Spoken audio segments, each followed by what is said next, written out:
How to fix apps closing on your Android phone. Hello guys, in today's video I'm going to show you how to fix any app closing on your Android phone easy and fast. First thing, go to the settings on your phone and then go to the apps manager page.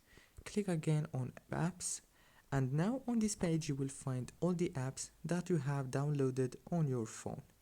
Now go to the app that is crashing. For example, I'm gonna choose TikTok.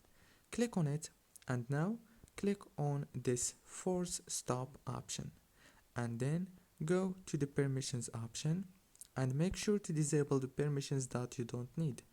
For example, microphone or even the camera. And now go back and click on storage.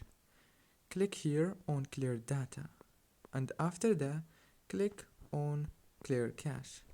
Go back and now click on data usage and make sure to enable all those options. And now the last step is restart your phone, and congratulations. Don't forget to like, subscribe. Thank you for watching.